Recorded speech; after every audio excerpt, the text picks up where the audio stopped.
আমরা চ্যাম্পিয়ন হওয়ার লক্ষ্যে যাচ্ছি। এমন স্টেটমেন্ট দিতে কলিজা লাগে। মাইক্রোফোনের সামনে যেন ছক্কা হাঁকালেন নাজমুল শান্ত। কাঁধে হাত রেখে কাপ্তানের উপর পূর্ণ বিশ্বাস রাখছেন head coach Phil Simmons.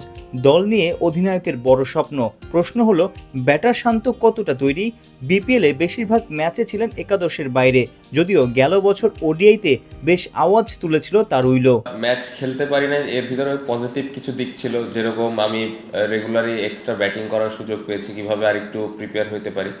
So ওইখানে কোচেসরা হেল্প করেছেন এবং পাশাপাশি আমার ফিটনেসটা নিয়েও আমি কাজ করতে পেরেছি। সো বিপিএলের ওই সময়টা খুব ভালো প্রিপারেশন নিতে পেরেছি। ওরা 15, স্বপ্ন বুনছে কোটি ভক্ত।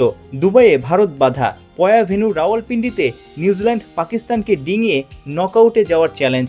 অফিসিয়াল ফটো সেশনের দিনে বড্ড সাহসী লেগেছে টিম বাংলাদেশকে। সবাই এটাই চায় মনে প্রাণে এবং সবাই এটাই বিশ্বাস করে যে আমাদের ওই অ্যাবিলিটিটা আছে।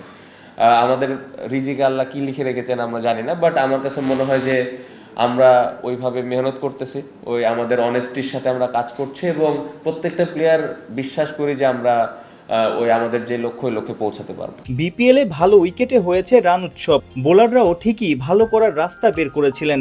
বলা যায় চ্যাম্পিয়ন্স ট্রফির স্কোয়াডে থাকা ক্রিকেটারদের আত্মবিশ্বাসও তুঙ্গে। গ্রুপ স্টেজে 2 ভেন্যুর চরিত্র জেনেই কৌশল সাজাচ্ছেন কোচ ক্যাপ্টেন। পাকিস্তানে আশা করছি যে 300+ স্কোরই হবে। সো এই ধরনের স্কোর আমরা যদি আগে ব্যাটিং করে অবশ্যই করতে হবে এবং আমাদের ডিফেন্ড করার ক্ষেত্রেও এরকম দেখা যাচ্ছে যে ডিফেন্ড করা লাগবে। সো 300+ এক্সপেক্ট করতেছি। দুবাইতে এক এক সময় এক এক রকম হয়, বাট স্টিল আমার কাছে মনে হয় 260 to 280 এর ভেতরেই থাকবে। ব্যাটাররা ভালো প্রিপারেশন নিয়েছে, এখন লম্বা সময় মাঠে থাকাটা ইম্পর্টেন্ট। কীভাবে যে 50, 60, 70 যে ব্যাটসম্যানরা রান করছে এটা কীভাবে 100, 130 করতে পারে, এটা ইম্পর্টেন্ট। সো ওটার জন্য এই ম্যাচ সিনারিওগুলো হচ্ছে, একটা প্র্যাকটিস ম্যাচ আছে। বোলাররা আপনি দেখেন যে এই ভালো উইকেটের মধ্যেও বেশ কিছু আমাদের বোলার ভালো বল করেছে। বৃহস্পতিবার রাতে দুবাইয়ের উদ্দেশ্যে দেশ ছাড়বে টিম বাংলাদেশ। 20 ফেব্রুয়ারি ভারতের বিপক্ষে প্রথম ম্যাচ। সাইফুল রূপক, 71।